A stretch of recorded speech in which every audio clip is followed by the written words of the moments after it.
Adinda Irfan selaku Sekretaris Umum UKM Depan Monoris, dan saya hormati juga Ketua Panitia Adinda Syarif Hidayat, dan juga seluruh jajaran panitia dan juga MC.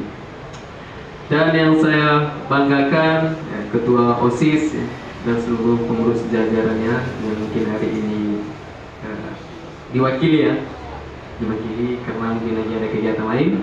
Dan yang saya banggakan, yang saya cintai karena Allah, adik-adik sekalian yang memang telah hadir di tempat yang berbahagia ini. Kita nanti akan ada sesi diskusi ya. Nah, sebetulnya untuk hari ini, untuk yang mengisi kakak-kakak dan abang kita juga bisa seperti itu yang mengisi kegiatan ini. Tapi entah mengapa, kenapa mereka tunjuk saya.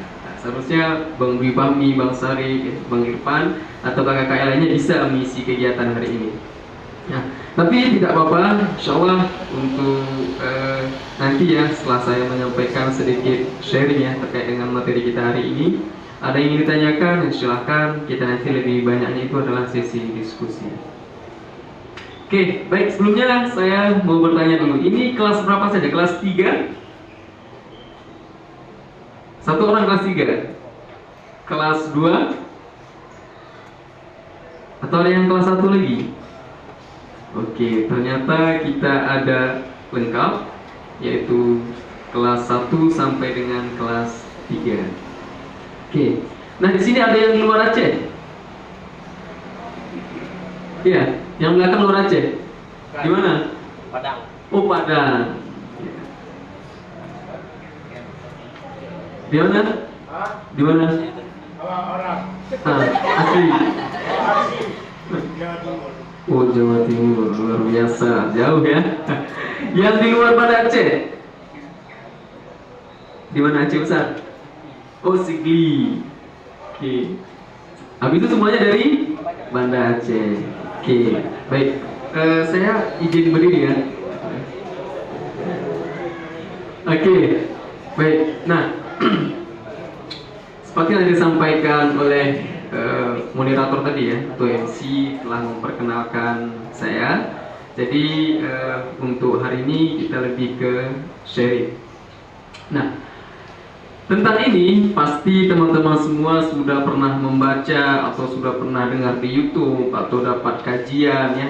Karena di sini ada kegiatan LDS ya. Kalau di SMA 2 itu lembaga dakwah sekolah. Kalau di sini Rohis. Oke. Nah, itu sama saja ya. Tapi kalau di SMLN itu udah saya dengar namanya itu adalah LDS, lembaga dakwah sekolah. Tetapi di sini adalah Rohis. Oke. Nah, baik, materi hari ini ya dikasih kesempatan oleh kakak-kakak panitia, yaitu tentang meneladani akhlak Rasulullah SAW. Pemuda itu baper, bawa perubahan, bukan baper bawa perasaan, seperti itu. Nah, tentunya terkait dengan ini ya, yang di zaman muda sekarang ya, anak-anak kita lihat, apalagi yang kalian masanya SMA, yang pasti ya terkait dengan ya kondisi sekarang ya sangat memprihatinkan. Bagaimana kita lihat ya akhlak muda sekarang ya, apalagi sekarang sudah masuk namanya virus game ya. Terkait dengan dampak globalisasi juga sudah merambat ya. Mulai dari kita lihat kasus di Aceh saja bagaimana terkait dengan kondisi pemuda yang sekarang. Nanti kita akan bisa lihat bagaimana nih karakter yang seharusnya harus ada nih bagi generasi muda, apalagi sekarang khususnya adalah kelas 3 yang insya Allah nanti akan melanjutkan ke universitas. Next. Nah, kita tadi ada temanya yaitu tentang meneladani akhlak Rasulullah. Nah, kalau kita lihat ya secara kehidupan sehari-hari, sosok tauladan, mulai dari bagaimana bertindak beliau, cara pola pikir, apa yang dilakukan, memang sudah menjadi motivasi kita untuk tentunya kebahagiaan mendapat di akhirat dan juga nanti akan pastinya mendapat di dunia ini. Nah, diutus ya Rasulullah tidak lain untuk memperbaiki akhlak manusia. Masyarakat Arab Jahiliyah waktu itu seolah tidak mengenal akhlak. Mereka memperlakukan budak seenaknya dan merendahkan martabat perempuan. sebelum datangnya Rasulullah atau sebelum lahirnya Rasulullah, para nabi, para sahabat itu sudah menyebutkan ya, mereka sudah menunggu-nunggu kapan nih kehadiran seorang sosok ya, baginda Rasulullah. Karena sebelum lahir saja sudah disebut namanya oleh para nabi-nabi sebelumnya. Kenapa? Karena mereka yakin dan percaya nanti ada seorang sosok, seorang tokoh yang akan mampu merubah kehidupan manusia. Nah, seperti yang telah disampaikan ini, diutusnya Rasulullah itu adalah tidak lain ya, untuk ya, memberikan gambaran akhlak ya, yang awalnya pada zaman dulu itu orang belum ya, memperkenalkan namanya bagaimana karakter akhlak yang bagus, yang budak itu diperlakukan dengan kasar dan tidak menghargai wanita. Tapi dengan hadirnya sosok Rasulullah ini, semua budaya, semua hal yang memang ada pada masa dulu itu, yang kita sebut dengan masa kegelapan ya, yang belum terang menerang dengan indahnya akhlak Islam seperti yang kita rasakan ini, itu mampu dirubah oleh beliau.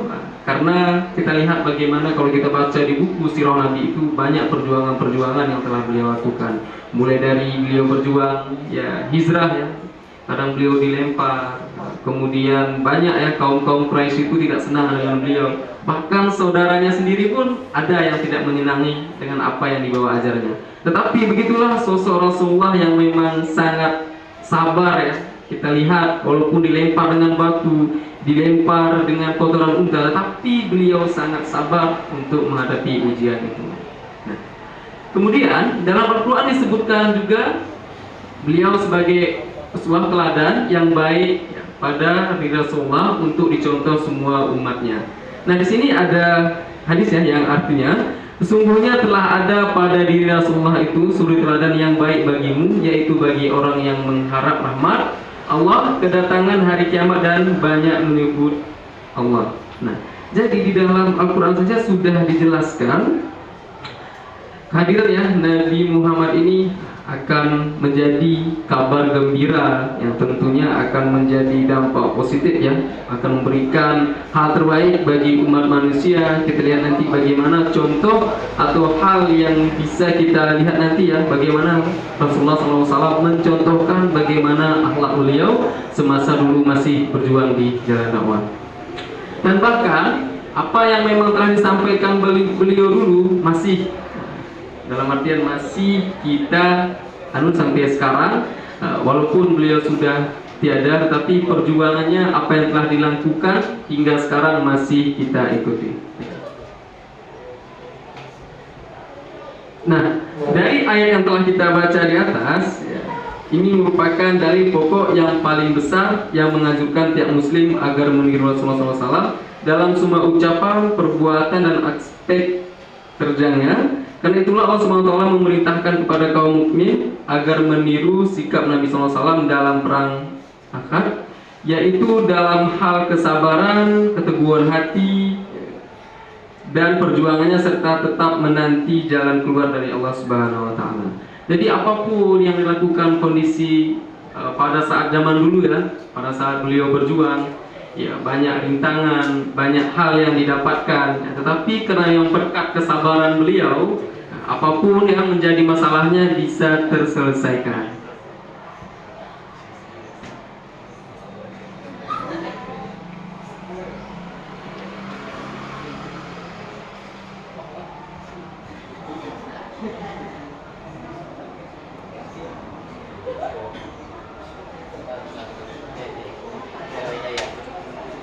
Oke, baik. Nah, itu merupakan pembahasan kita ya, itu tentang bagaimana sabar ya dari Rasulullah setelah dijelaskan di ayat suci Al-Quran.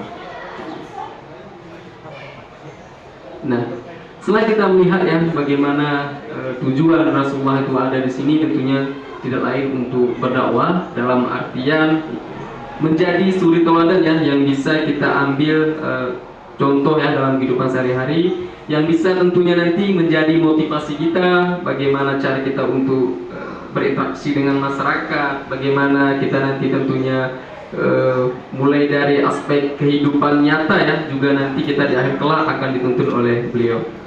Nah, di dalam Islam ya, tentunya kita meyakini dan kita yakini dan percaya Ya, agama ini adalah agama yang memang benar. Tentunya kita akan lihat juga 10 karakter pemuda dalam Islam. Ya. Yang pertama itu ada salimul akidah atau keyakinan yang lurus. Tentunya kita yang sudah SMA ini pasti ya, terkait dengan keyakinan kita sudah tahu dan percaya bahwasannya kita ini ya berpijak kepada siapa seperti itu. Nah, pedoman kita adalah Al-Quran dan hadis. Kemudian yang kedua adalah seluruh ibadah atau ibadah yang benar. Nah, kemudian mutimul qulub atau akhlak yang mulia. Kemudian kadirun al-kasbi atau pemilik penghasilan mandiri.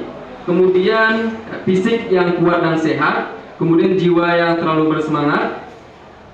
Kemudian tidak berpikir macam-macam. Kemudian yang terakhir adalah waktu dalam artian berguna untuk orang lain. Nah, ini nanti sekedar gambarnya terkait dengan mulai dari 10 karakter pemuda dalam Islam, dan juga kita akan nanti bagaimana lihat karakter pemuda yang sekarang, dan juga kita akan nanti bagaimana sifat-sifat yang dianjurkan oleh Rasulullah SAW.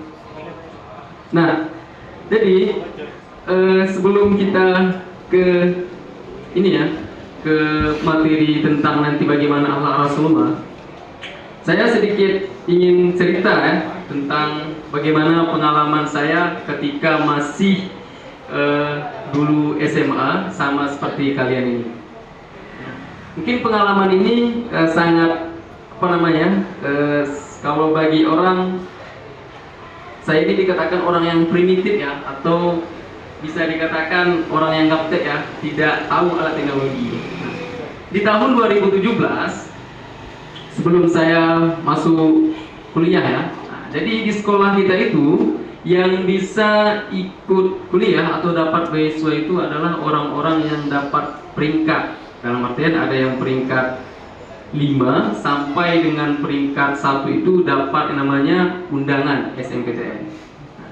Jadi masa saya dulu di kelas 1 sampai dengan kelas 2 itu tidak pernah dapat peringkat dulu.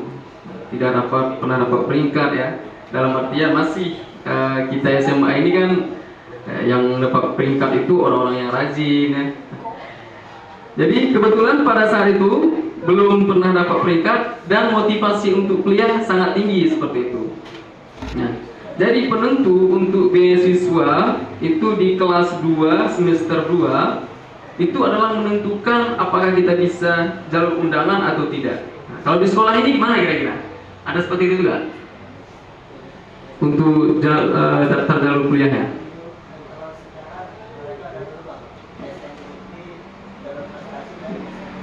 Kalau di sekolah ini SBM juga? SM atau SBM? Atau ada jalur undangan khusus yang dapat peringkat? Ada? The first break will be ending in 5 minutes. Oke. Nah, jadi pada saat itu karena memang motivasi ingin kuliah, karena kita kasih tahu orang tua kita ingin kuliah ya, rupanya orang tua tantang kita bisa kuliah jika bisa dapat beasiswa. Jadi pada saat itu karena memang tidak pernah dapat peringkat, jadi rasa kuliah ini pun ya udah mulai nggak semangat lagi. Kawan-kawan pintar semua seperti itu. Nah, tetapi karena memang pada saat itu motivasi kuliah sangat tinggi, di penghujung penentu apakah bisa urus beasiswa atau tidak, akhirnya saya dapat peringkat 1 yang memang tidak pernah terpikirkan kenapa bisa seperti itu. Nah, yang saya ingin katakan adalah tidak ada yang tidak mungkin ya selagi kita terus berusaha. Kita nanti akan juga kaitkan bagaimana sih karakter Rasulullah pada zaman dulu dan juga bisa kita ambil ya ibrahnya atau manfaatnya hingga sekarang. Nah, setelah itu ketika dipanggil oleh guru, saya nggak percaya saya dapat peringkat seperti itu. Kenapa? Karena ada kawan saya namanya Kasmi, dia itu di-prank sama guru. Juara 1 jatuh ke tangan Kasmi katanya.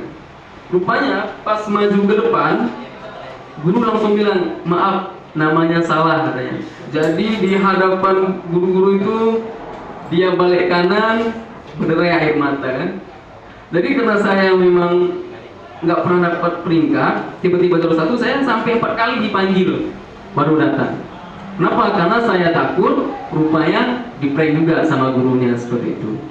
Nah, ternyata sudah yang keempat kalinya saya maju ke depan, akhirnya bisa dipanggil dan ternyata gurunya nggak bohong dan betul tingkat 1. Nah, akhirnya saya bisa kuliah seperti itu. Setelah kuliah ini yang sangat lucunya lagi, karena di sekolah kami dulu tidak ada informasi seperti yang sekarang ini.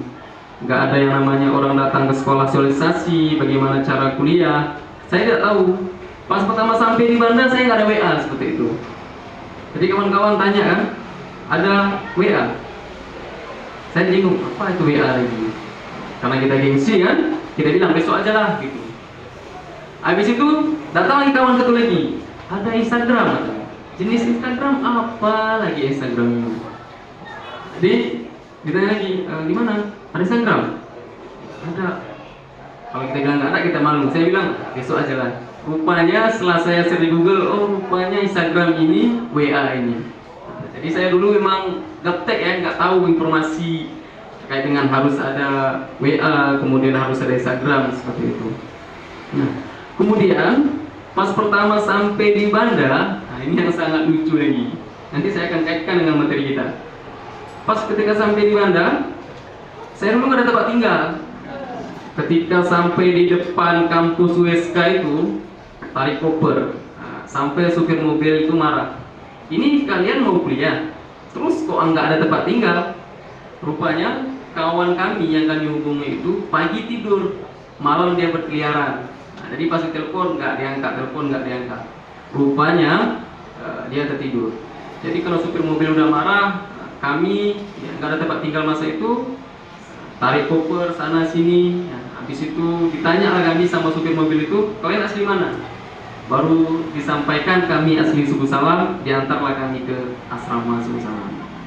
Nah, setelah itu ada lagi yang uniknya. Nah, saya nggak baca karena dulu nggak ada terusan syaratnya kalau kita daftar ulang gimana seperti itu. Rupanya kita daftar ulang itu harus ada baju kemeja, harus ada sepatu. Nah kebetulan kawan saya anak pertanian itu, kami 3 orang ya, 1 PGSD, pertanian, dan 1 keguruan. Nah ketika kami daftar ulang, kawan saya itu nggak ada sepatu. Dia ada baju kemeja, sementara saya ada sepatu, nggak ada baju kemeja. Nah jadi kami rutinitas selama seminggu daftar ulang itu, kami tukar-tukaran baju, tukar-tukaran sepatu. Dia naik ke lantai 3 lari ke bawah, dia buka sepatu, buka baju, kasih lagi ke saya. Jadi seperti itulah rutinitas kami di setiap harinya. Belum lagi kami di depan gelanggang itu ada juga pernah dibilang sama orang ke Kaju, ongkosnya 150 seperti itu. Kalau kita naik sewa lagi. Nah, dengan adanya pengalaman itu, saya berpikir ya, apa ini yang bisa saya hadirkan solusi agar adik-adik ke depannya, agar sekolah saya ini tidak lagi ketinggalan informasi apa yang harus saya lakukan.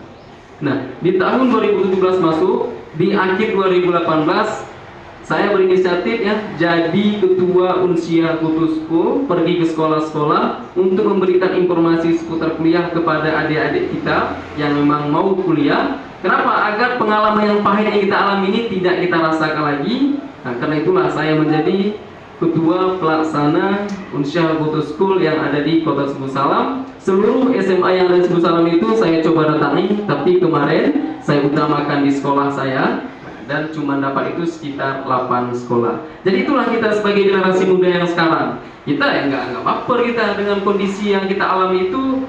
Kita nggak merasa ini minder ya dengan orang sekeliling kita. Walaupun kondisinya kita dibilang alah mana nih masa nggak tahu zaman modern ini, masa belum ada informasi yang bisa mereka dapatkan. Tapi walaupun keadaan sedemikian, kita mencoba dan berupaya. Yang kita alami sekarang ini tidak akan orang alami lagi untuk kedepannya.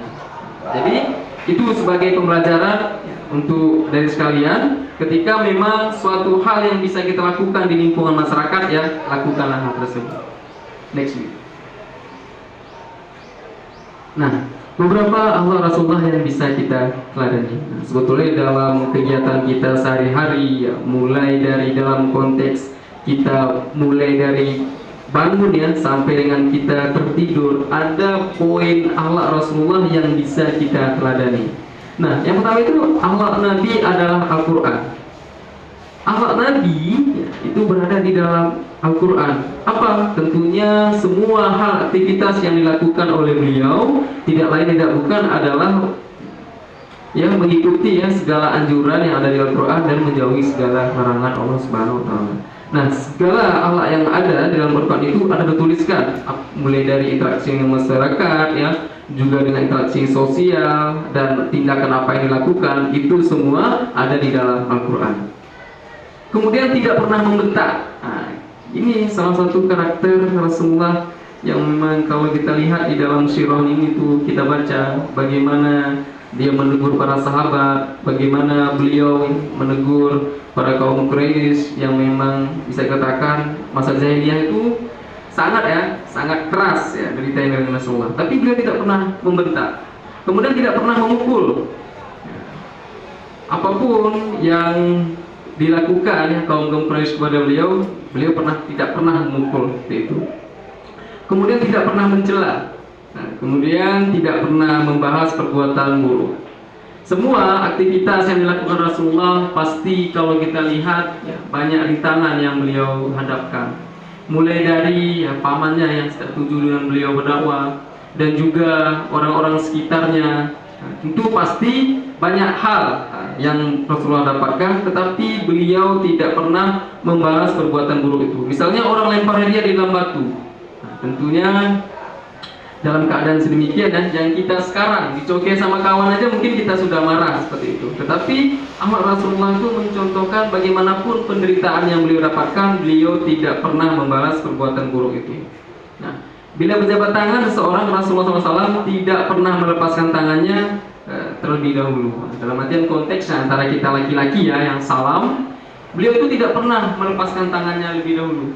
Nah, dalam artian dia bisa dikatakan memberikan salaman yang hangat. Nah, untuk lepasan tangan saja pun beliau tidak pernah terlebih dahulu. Nah, bila berjalan Nabi Muhammad SAW tidak pernah menyeret kaki atau sandalnya sehingga berbunyi. Nah, sampai tata cara jalan pun beliau contohkan bagaimana caranya yang baik.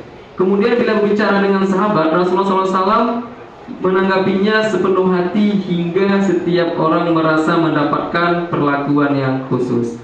Nah, jadi semua yang beliau lakukan, aktivitas sehari-hari ketika sahabat bertanya, ketika kawan kita ini ada yang memang lagi sisi kanan, depan, belakang, ketika berbicara, Rasulullah itu mencontohkan kita ini langsung menghadap dengan orang lain bicara.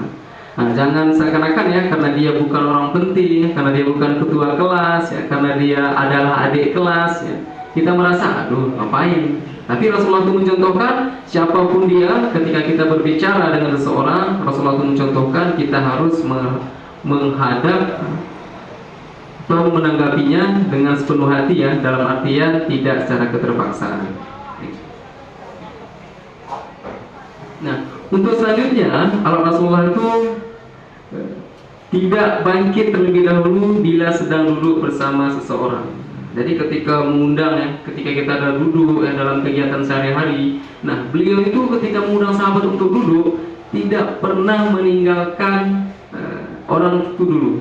Tapi dia berusaha, nah, ketika memang kita lagi duduk diskusi misalnya, orang itu yang lebih dulu pergi daripada beliau. Walaupun ya di tengah-tengah kesibukan atau hal yang lain yang mungkin dilakukan oleh beliau, tapi beliau berusaha di dalam tengah kesibukan itu beliau adalah orang terakhir yang pergi atau duduk dari diskusi itu. Kemudian Rasulullah SAW langsung menyambut jika dihampiri seorang meski sedang sibuk.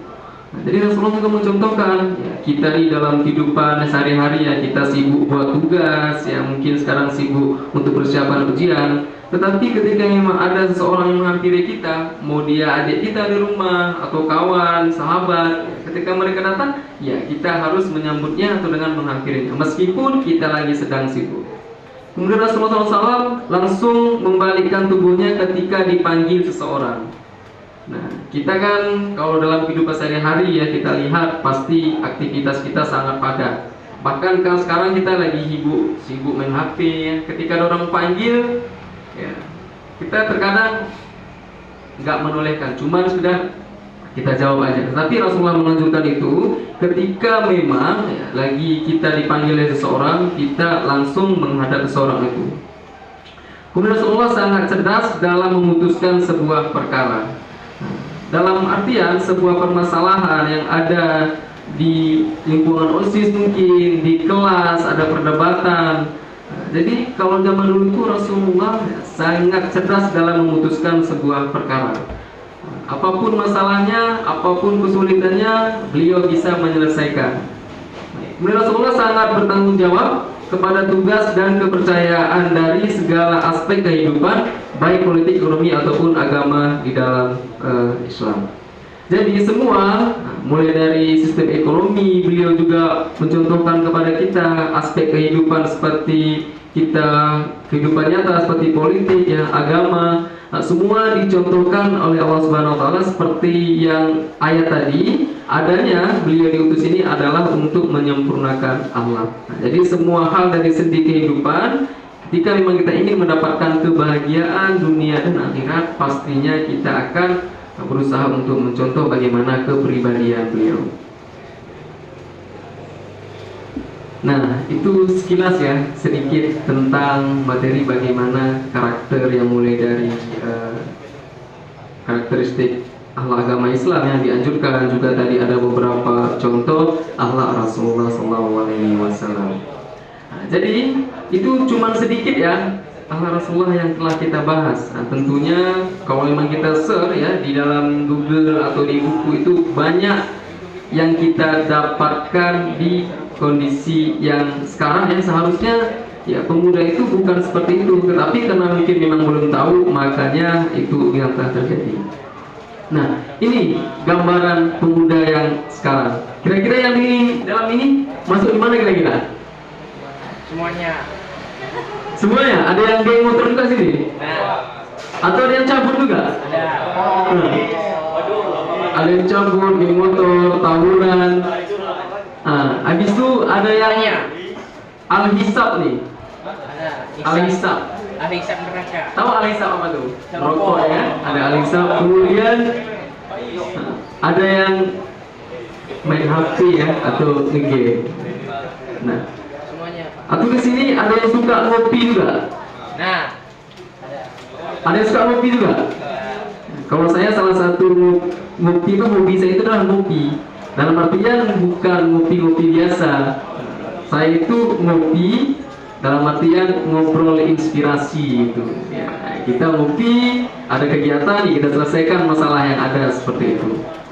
Nah, inilah gambaran pemuda yang sekarang, yang seharusnya mereka adalah ya, harapan bangsa yang nantinya mulai dari mereka memajukan desanya sendiri, menjadi kebanggaan kedua orang tuanya, menjadi kebanggaan sekolah, kemudian tentunya menjadi kebanggaan negara Indonesia. Tetapi bisa kita lihat, bisa kita persenkan kalau di Aceh kasus-kasus apa yang memang sudah pernah terjadi.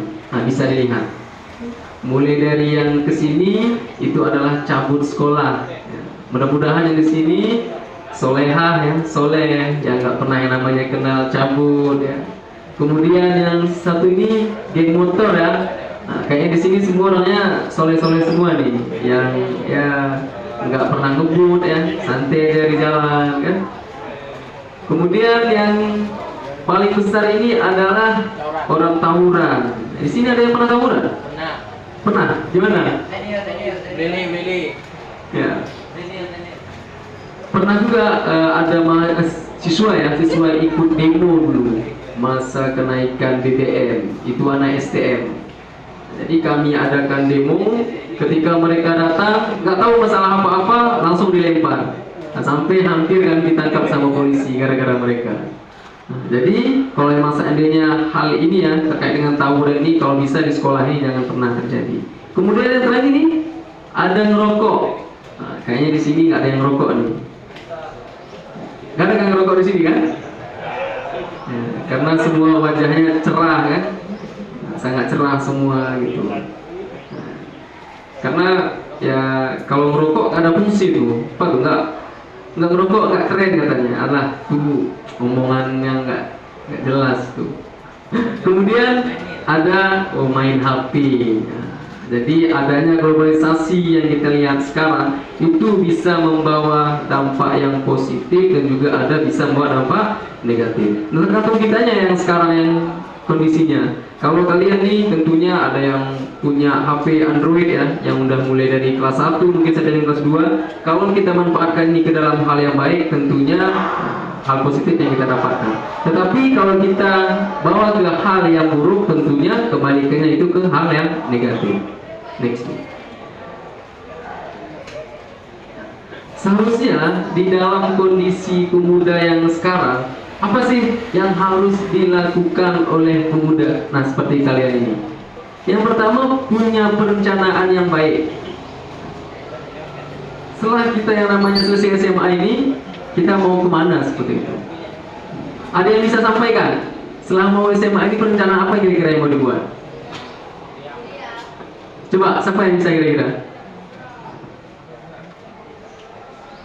Coba kayaknya ini yang apa kira-kira perencanaan nanti setelah selesai di SMA ini? Ya.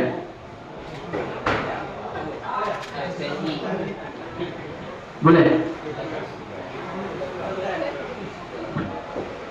Siapa namanya?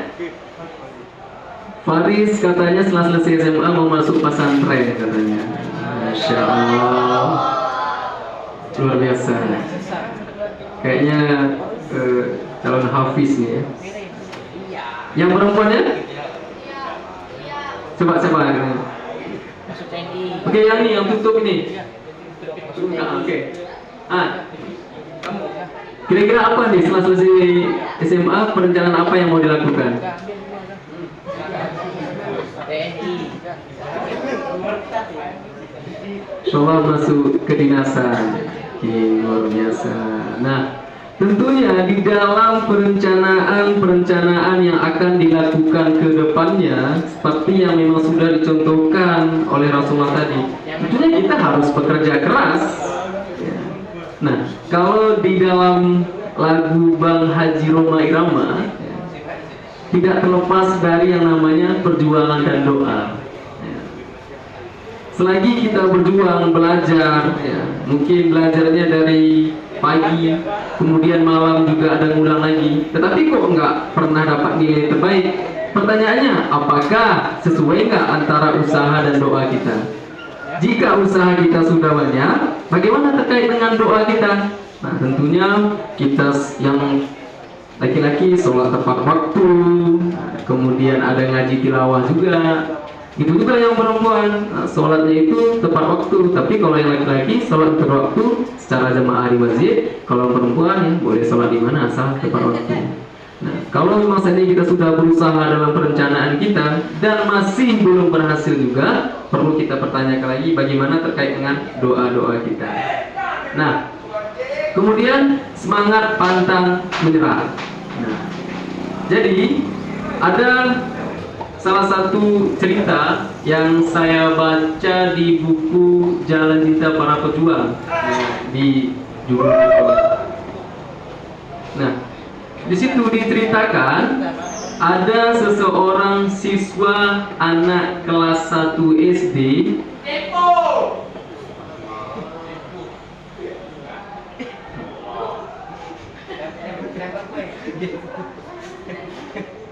Oke, nah biasa itu iklan ya.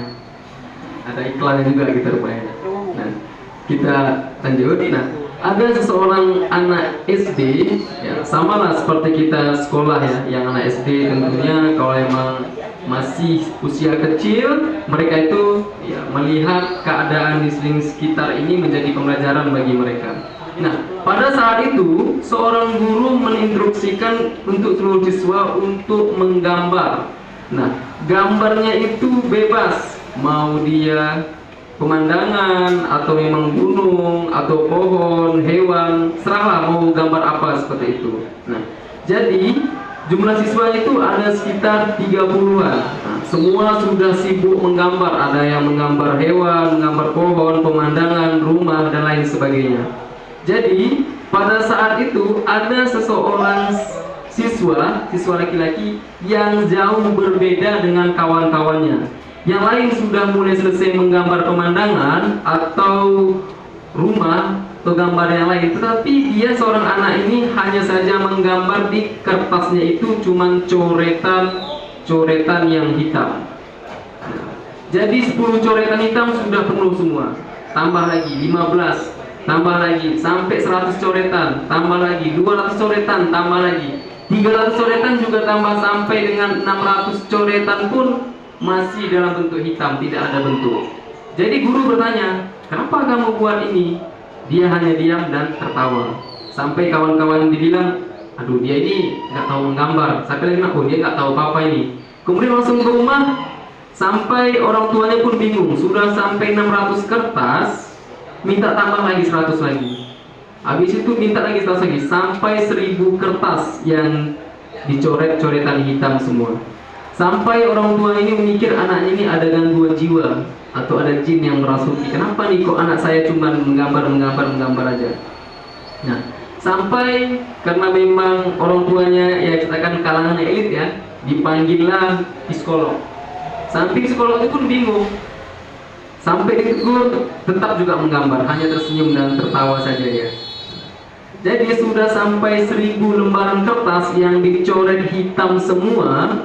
Nah, barulah di 999 ke 1000-nya barulah dia bilang sama yang psikolog itu, "Saya minta tolong dibuat dalam artian kertas itu dibentangkan di dalam ruangan seperti ini." Rupanya yang digambar seseorang anak tersebut adalah seekor anak ikan paus yang sama persis seperti ukuran yang telah dibaca oleh dia. Jadi ketika dibentangkan di dalam kelas ini, rupanya setelah kita lihat di atas meja, ukuran atau mirip persis dengan ikan paus yang ada di gambar atau yang ada di ukurannya yang pernah dilihatnya.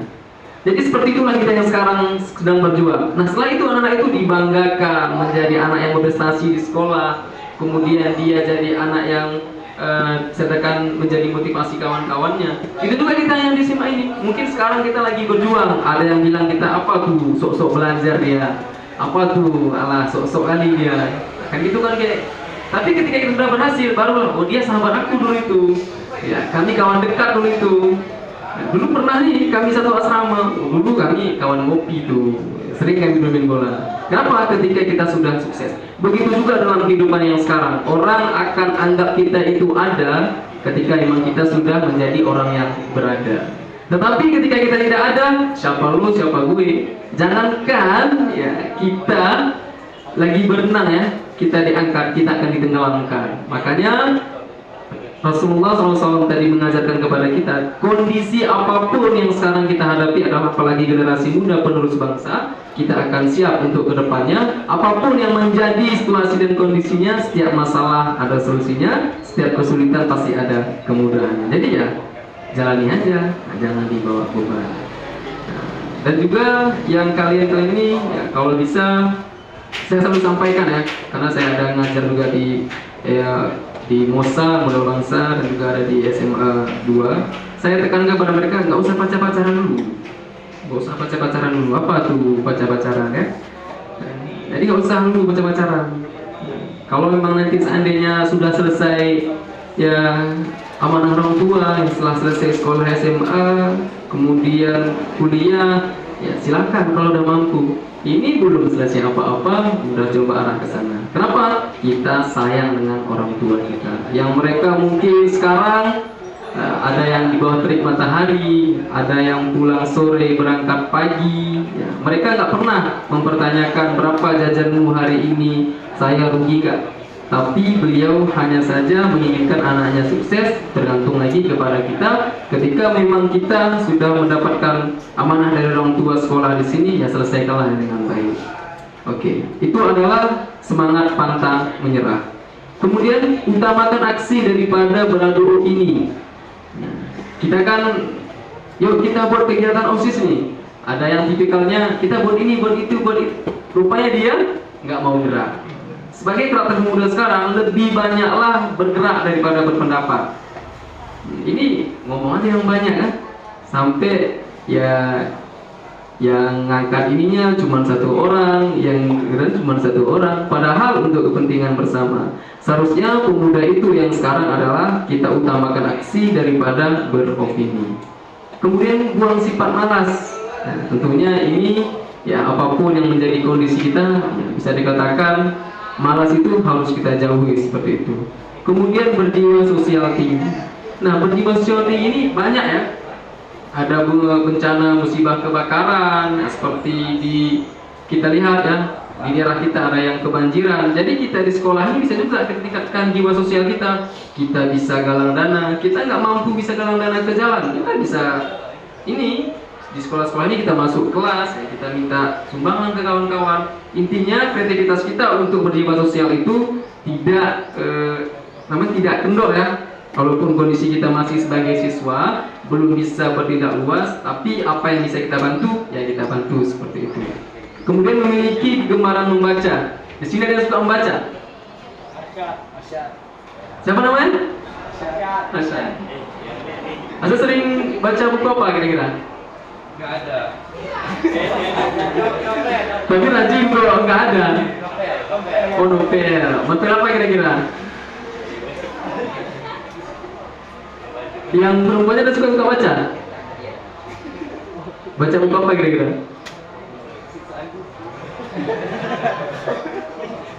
Luar biasa. Rupanya di kelas ini ada juga yang suka baca. Nah, kemudian bekerja keras dan disiplin. Nah, kita harus ya dalam artian menanamkan mindset kita itu kita harus bekerja keras. Nah, apapun yang menjadi kondisi yang sekarang ya, walaupun orang lihat ini dari sampai pagi sampai dengan sore asik belajar aja katanya. Dia nggak tahu apa tujuan kita untuk kedepannya. Kenapa kita belajar? Karena ada targetan-targetan yang harus ingin kita capai seperti itu. Kemudian terakhir adalah cinta damai. Nah, dari dalam artian Allah Rasulullah yang kondisinya sekarang pemuda itu baper dalam artian bawa perubahan, bukan bawa perasaan. Dari contoh yang telah dicontohkan Rasulullah ini, inilah kita sebagai generasi muda seharusnya ini yang bisa diterapkan dalam kehidupan kita sehari-hari. Walaupun yang tidak sepenuhnya istilahnya bisalah untuk mendekati. Nah, jadi untuk kedepannya ya bisa diimplementasikan bagaimana seharusnya generasi muda yang sekarang berdasarkan dari apa-apa yang telah dicontohkan oleh Rasulullah SAW. Nah, kita nggak panjang-panjang ya. Nah, tadi kita ada sesi diskusi. Nah, terkait dengan kata-kata ini, ya saya dapat ya, ada juga yang saya lagi menghayal ya. Ada juga yang saya dapat ketika saya naik kereta. Kemudian ada juga yang dapat melihat sunset ya, duduk di pinggir laut ya. Jadi ada beberapa kata-kata atau quotes yang bisa saya sampaikan. Nah, jadi yang pertama itu tidak ada mimpi yang terlalu tinggi untuk dicapai. Yang ada hanyalah niat yang terlalu rendah untuk melangkah. Jadi kita yang sekarang tidak ada nih. Kita mimpi itu orang apalah mimpi kamu terlalu tinggi katanya. Sebetulnya mimpi itu bisa kita raih dengan satu catatan ya kita ya harus kuat ya harus bekerja keras dalam artian ya kita harus ketika niat ya ketika udah ada niat insya Allah apapun itu bisa akan kita lakukan. Kemudian yang kedua keinginan untuk sukses lebih besar daripada ketakutan untuk gagal. Jadi kita harus seperti keinginan sukses ya daripada untuk ketakutan untuk gagal. Kemudian yang ketiga, aku memang tidak berbakat dalam hal akademik, tapi aku mempunyai bakat yang tidak dipunyai orang lain, yaitu kemampuan untuk tidak menyerah. Nah, kemudian yang keempat, kehidupan sering memberikan cobaan, pilihannya hanya dua, tetap berjuang atau menyerah. Kemudian selanjutnya, cita-cita yang besar butuh pengorbanan yang besar. Kemudian yang terakhir, pemuda adalah aset masa depan. Ketika ia dipersiapkan dan dilatih dengan baik, maka kita akan memprediksi bahwa masyarakat akan memiliki masa depan terang dan gemilang. Jadi kalian yang sekarang yang masih kelas bangku SMA, tidak menutup kemungkinan 10 tahun, 12 tahun ke depan kalian yang akan menjadi gubernurnya, DPR-nya, kepala sekolahnya, apalagi kepala dinasnya, pimpinan pesantrennya, kan? Punya toko buku tadi kan yang suka baca, menjadi duta mungkin kan.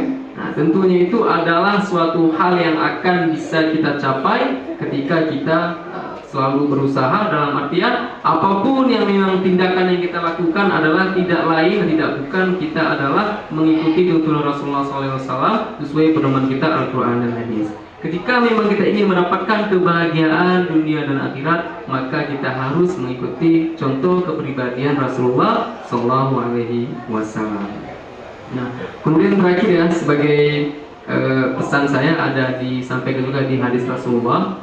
Nah, yang nantinya yang kalian yang nanti akan kuliah, insya Allah nanti kalian akan kuliah semua, mau dia di universitas di luar negeri atau dalam negeri, intinya kalian insya Allah akan kuliah lah semuanya seperti yang telah diinginkan. Nah, ketika nanti kalian kuliah atau kemanapun kalian berada, kalian harus pandai-pandai memilih lingkungan. Nah, kalau memang di hadis Nabi itu disampaikan di situ, kalau memang seandainya kita dekat dengan orang jual besi, otomatis kita akan dapat percikannya, walaupun kita tidak pelakunya, kita tidak ada ngelas besinya, tapi percikannya itu kita pasti akan dapat. Malah sebaliknya, kalau seandainya kita dekat dengan orang penjual minyak wangi, apapun ya, dua kemungkinan juga kita bisa membelinya. Ketika kita ada uang, kita akan dapat harum dan wanginya. Kalau memang kita tidak ada uang, otomatis kita akan dapat percikannya, kita juga akan dapat wanginya. Itu juga dengan kondisi kalian yang sekarang. Ketika kalian dekat dengan kawan-kawan kalian yang bisa dikatakan yang seperti yang kondisi, ada yang merokok, ada yang ya suka cabut, pasti orang menilai dia akan ikut cabut juga tuh, karena kawan-kawan aja ikut cabut. Nah, tapi kalau seandainya kalian dekat dengan kawan-kawan kalian yang baik, ya, dalam artian aktivitas harinya itu ya sering belajar, tahu mengkondisikan waktu, pasti kalian juga akan dapat anggapan yang positif itu. Makanya saya berpesan ya, untuk kedepannya ketika memang sudah mendapat kesempatan kuliah atau mulai dari sekarang, pandai-pandailah memilih lingkungan. Seperti fenomena 2 tadi, bagaimana kalau seandainya kita dekat dengan penjual besi, kita akan dapat percikan apinya. Kalau seandainya kita dekat dengan penjual minyak wangi, pasti kita akan dapat yang namanya wanginya, seperti itu. Oke, itu ya sekedar sesi singkat ya yang dapat saya sampaikan. Sebetulnya banyak hal yang ingin saya sampaikan di sini, tapi karena memang keterbatasan waktu, karena kita lagi ada agenda lain, yaitu ada ranking 1. Oke, selanjutnya saya serahkan kepada Bang Fahmi. Oh iya, baik. Sebetulnya ada video yang ingin saya tampilkan ya, durasinya cuma 3 menit. Kira-kira masih bisa? Bisa. Coba.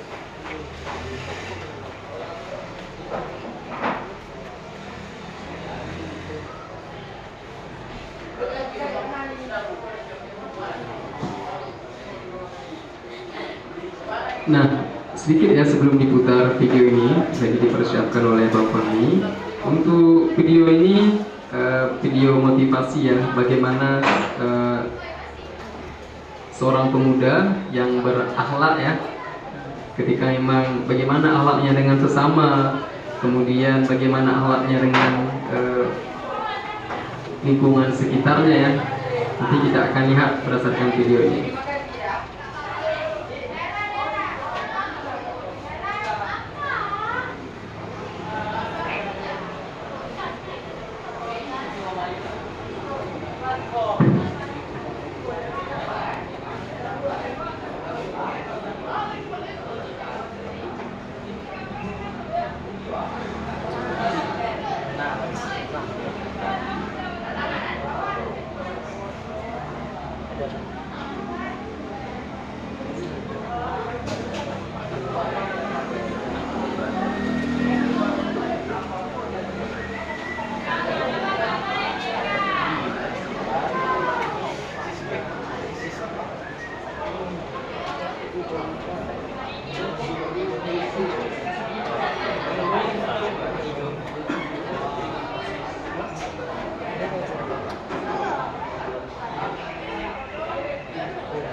Jadi sambung.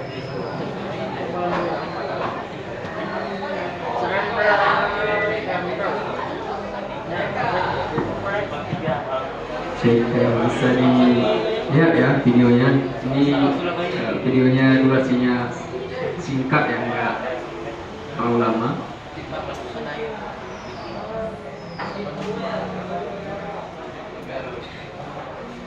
Oh iya, sebelum kita tampilin videonya, jangan ada yang jadi membawa acara ya. Mungkin ada yang pernah lihat kan videonya. Habis ini dia ke kiri nih, harusnya ke kanan nih, jangan jadi pembawa acara. Kalau emang seandainya udah pernah lihat videonya, diam, lihat aja tuh. Udah pernah ada lihat belum?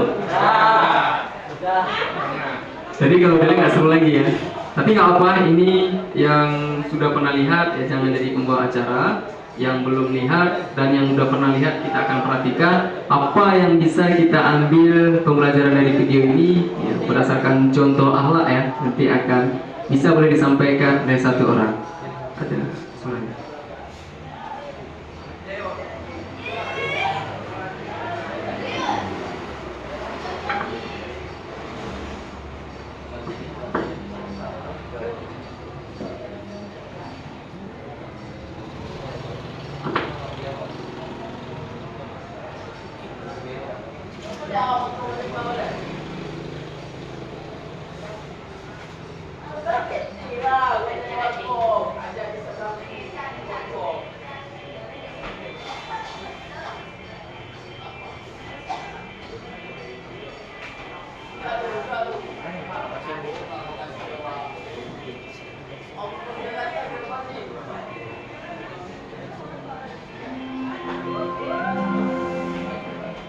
Saatnya jam 6 dimulai.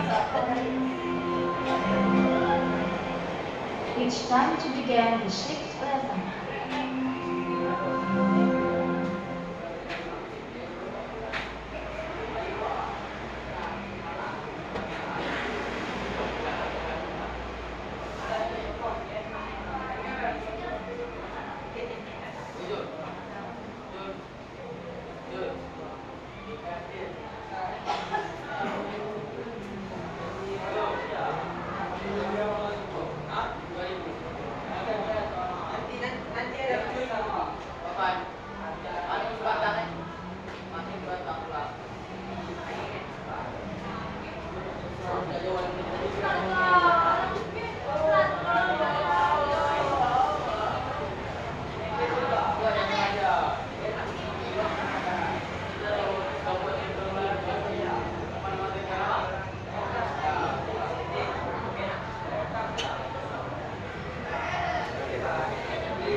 Oke, baik, itu video yang durasinya 3 menit yang menceritakan seorang pemuda bagaimana karakternya ya, yang berinteraksi dengan lingkungan sekitarnya, lingkungan masyarakat, yang memang setiap hari apa yang beliau lakukan, mulai dari bersedekah, membantu orang yang ada di sekitarnya ketika membutuhkan. Nah, yang awalnya orang di sekitarnya itu melihat sok baik lah dibilang di situ kan. Ada juga yang memang minta bantu nyolot. Tetapi ketika memang setelah dilakukan hal tersebut dan dia berhasil ya melihat bagaimana yang prospek dilakukannya, barulah orang bisa merapat ke dia. Jadi itu sekedar video singkat yang bisa saya tampilkan. Mungkin dari panitia kalau memang tadinya ada sesi tanya jawab silakan, tapi kalau memang tidak ada juga tidak apa-apa. Baik, syukran ya juga Bapak Khair kepada Bang Dedi Muhardi SPD yang sudah memberikan materi yang Masya Allah tentang pemuda. Baik, selanjutnya mungkin kita ada sesi tanya jawab bagi teman-teman semua yang pengen bertanya. Kami persilakan, silakan diangkat tangan. Untuk dua penanya, boleh satu laki-laki, satu perempuan.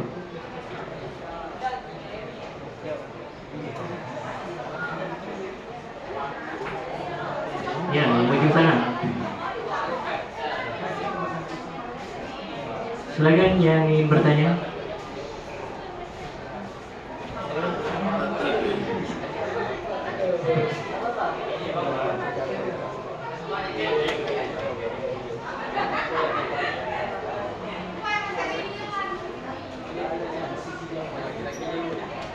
Mungkin yang laki-laki ada yang ingin bertanya? Kami persilahkan.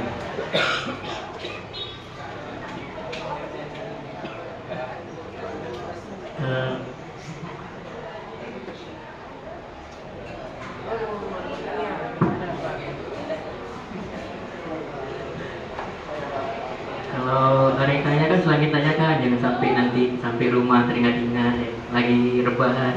Nyesal aku nggak tanya ini tadi. Jangan sampai gitu.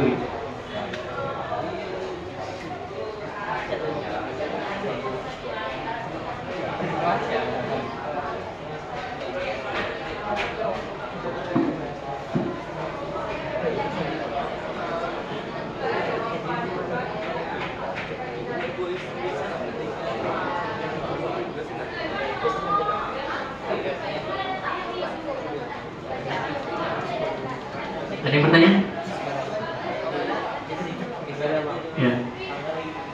Bang Syarif, boleh untuk dikasihkan mikrofonnya.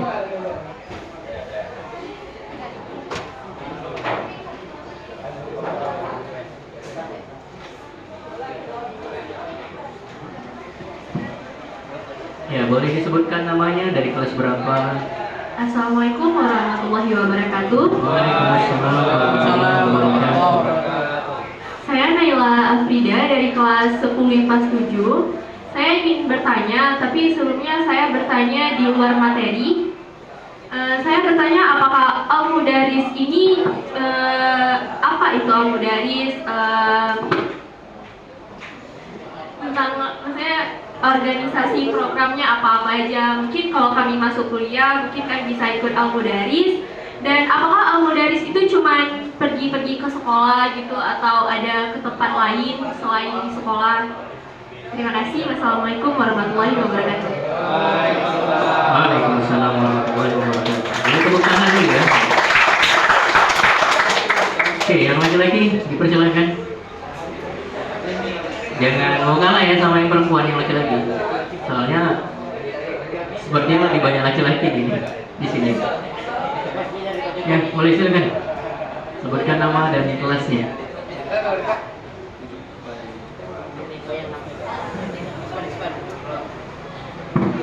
Baik, assalamualaikum warahmatullahi wabarakatuh. Waalaikumsalam warahmatullahi wabarakatuh.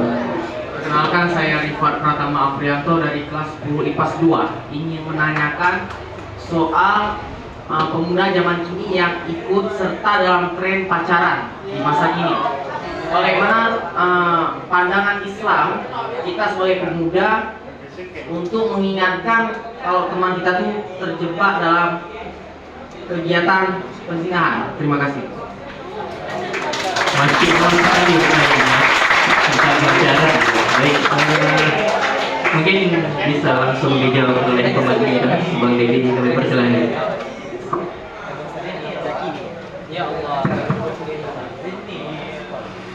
Oke, baik. Terima kasih ya yang sudah bertanya. Ada dua pertanyaan ya. Yang yang pertama tadi ada dari Naila ya, Naila dari kelas 10 apa? Kelas 7 ya. Kemudian tadi ada pertanyaan dari Rifat Alfian ya, akan pertama. Oke. Jadi untuk pertanyaan yang pertama, Al-Mudaris itu apa seperti itu? Oke, nanti bisa dibantu juga oleh Bang Fahmi ya, selaku memang pengurus UKM Adep Al-Mudaris sudah 3 periode Bang ya. Ya, tentunya terkait dengan ini pasti sudah mengetahui apa yang sudah dilakukan oleh Al-Mudaris. Nah, yang pertama, apa itu Al-Mudaris? Nah, Al-Mudaris itu adalah nama ya, nama UKM, Unit Kegiatan Mahasiswa. Nah, jadi kita di kampus itu ada yang namanya Ormawa, Organisasi Mahasiswa. Jadi di Fakultas Keguruan Ilmu Pendidikan ada yang namanya UKM, Unit Kegiatan Mahasiswa. Itu adalah salah satunya ada Al-Mudaris. Jadi pertanyaannya, apa itu Al-Mudaris? Nama lengkapnya adalah LDF Al-Mudaris, Lembaga Dakwah Fakultas Al-Mudaris ya, Fakultas Pendidikan Syahwala. Itu kalau kita di sekolah ini itu biasanya ada yang namanya Rohis ya. Kalau kita di SMA lain ada yang namanya LDS, Lembaga Dakwah Sekolah. Jadi itu yang masuk dengan Al-Mudaris. Kemudian apa saja kegiatan yang dilakukan oleh Al-Mudaris? Nah, sebetulnya tujuan kita di Al-Mudaris ini kan bisa dikatakan kalau kita di kampus itu yang mengajak orang untuk lebih baik lah seperti itu. Pertanyaannya, apakah memang orang alumni pesantren saja yang bisa masuk LDF? Nah, atau memang orang baik-baik saja yang ada di situ? Nah, tentunya kalau itu yang dipertanyakan, kita di Al-Mudaris ini adalah bukan 100% orang baik-baik juga, tapi kita adalah mencoba untuk lebih baik. Nah, kita mencoba untuk lebih baik. Nah, ada yang mungkin di SMA-nya ya bisa dikatakan belum dapat arah ya, karena kita di situ banyak. Kita juga nanti ada kegiatan rutinitas baca Quran bareng ya. Juga nanti ada program agenda besar itu IF yang kemarin Bang ya. Ya, ini ada yang ikut gelombang nggak dari sekolah ini kemarin? Dari SMA 7 ada? Karena kita di Al-Mudaris itu ada sebuah kegiatan yang paling besar di Fakultas FKIP, itu kegiatan Al-Mudaris, itu kita namanya IF, Al-Mudaris Education Fair. Jadi kita itu menyediakan perlombaan ranking 1, cerdas cermat, kemudian ada seminar nasional, kita juga ada stand, kita juga kerjasama kemarin dengan Gubernur Aceh, dengan UM3, dan juga dengan ada lembaga-lembaga yang lainnya. Nah, dengan ringkas, kegiatan Al-Mudaris ini ada yang di luar kampus dan juga ada yang di dalam kampus. Tapi dominannya itu adalah lebih banyaknya di luar kampus. Apa contoh kegiatannya? Ini dia juga Al-Mudaris Go to School, juga ada acara tahunan tadi, acara IF, dan juga ada beberapa agenda kegiatan lainnya yang bisa diselenggarakan di Al-Mudaris. Kita juga bisa turun ke jalan juga, kita bantu orang yang membutuhkan. Kemarin ada yang kebakaran, ada yang kebanjiran. Jadi kita Al-Mudaris ini bisa turun ke jalan juga untuk membantu saudara-saudara kita yang terkena musibah. Jadi mungkin itu ringkasnya ya kegiatan di Al-Mudaris. Nanti lebih tepatnya boleh sharing ke kakak yang belakang ya. Mereka sudah berpengalaman nih terkait dengan Al-Mudaris. Nanti setelah selesai sesi diskusi ini boleh tanya langsung seperti itu. Nah, atau boleh tambahkan Bang Fahmi? Silakan. Boleh tambahkan ya. Jadi untuk walaupun kami namanya lembaga dakwah, tapi kegiatan-kegiatannya nggak hanya berbau yang ke dakwah gitu. Ya, ada juga dakwah seperti kajian ya, kajian di fakultas DMT. Tapi juga ada kegiatan-kegiatan yang mungkin disenangi gitu. Seperti healing, kami ada namanya Rila. Rila itu kalau nama sekarangnya tuh healing gitu, jalan-jalan bareng sama kader-kader Al-Mudaris gitu. Juga ada main futsal bareng, main badminton bareng, juga ada camping. Kemarin kami habis camping di Lomanai, camping bermalam di situ sehari. dan banyak agenda lain seperti ngaji bareng juga. Jadi selain keagamaan, kami juga ada program-program yang ke dunianya gitu istilahnya, ke yang untuk senang-senang tapi tetap memenuhi protokol-protokol syariat Islam. Ya, seperti kalau main futsal ya nutup aurat gitu ya. Walaupun olahraga tapi kami tetap ada siarnya di situ. Jadi kalau nanti ke FKIP ya, apalagi mau masuk kuliah ke guruan, jangan lupa gabung Al-Mudaris gitu. Kalau pengen tahu lagi lebih lanjut apa aja kegiatannya, apa aja program-programnya, boleh kunjungi Instagram kami Al-Mudaris Press. Di situ ada banyak program-program kami, boleh dilihat aja, mungkin nanti tertarik gitu. Mungkin ada kurs-kurs, biasanya kami ada juga kuisnya di situ, dan itu seperti itu. Mungkin itu aja Bang. Oke, baik. Kayaknya Bang Fahmi paham betul ya terkait dengan kegiatan Al-Mudaris. Oke. Baik, pertanyaan yang kedua.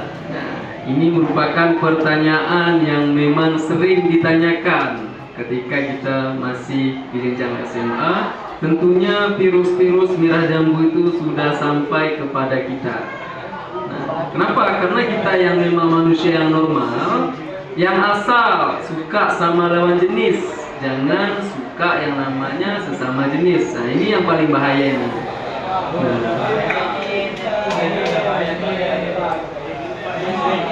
Kita kira Rafi'ah, rupanya Rafi ya.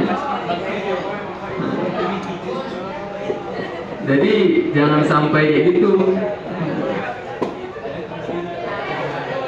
Nah, gitu juga yang perempuan, kita kira dia ya rapi, berjas, rupanya munaloh kan.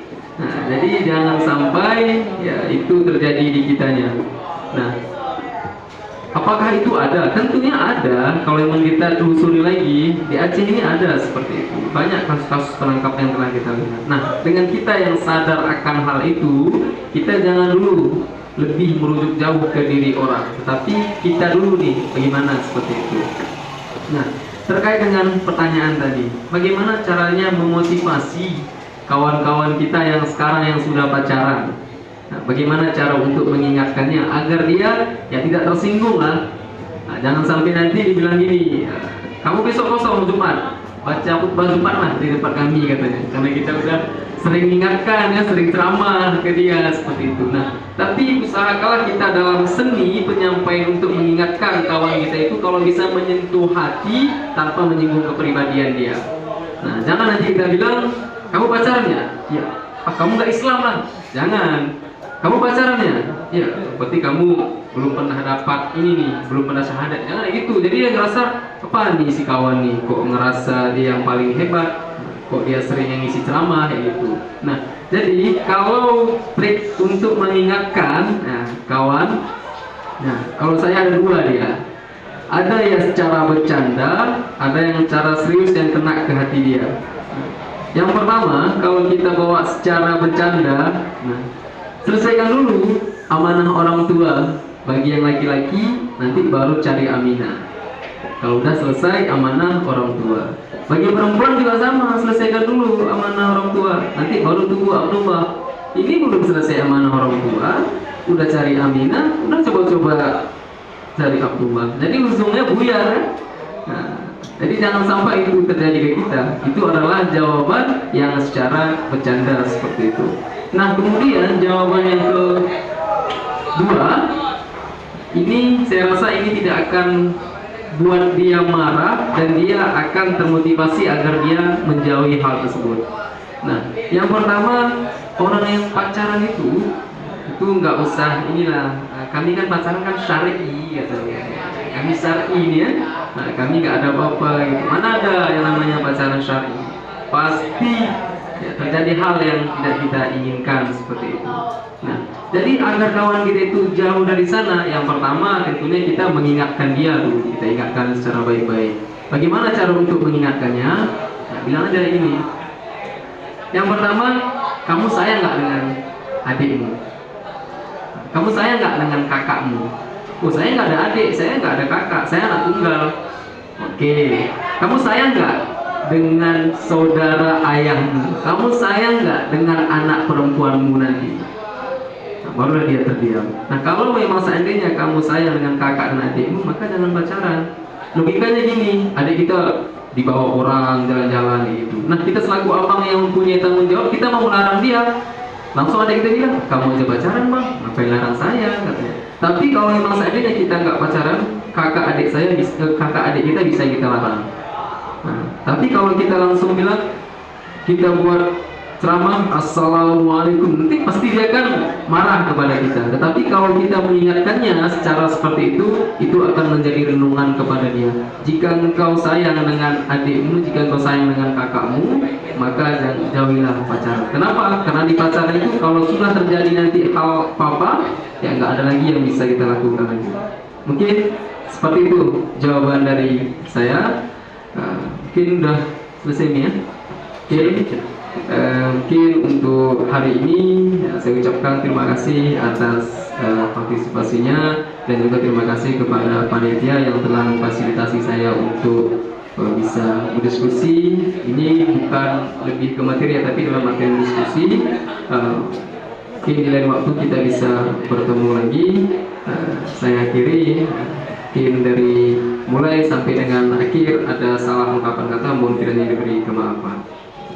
Oke, baik, saya akhiri. Wabillahi taufiq wal hidayah. Assalamualaikum warahmatullahi wabarakatuh. Waalaikumsalam warahmatullahi wabarakatuh. Baik, bagi penanya tadi, mungkin nanti bisa jumpai panitia karena ada kenang-kenangan mungkin dari panitia. Baik, terima kasih ya kepada Bang Deddy Muhardi SPD telah memberikan materi yang sangat luar biasa pada hari ini.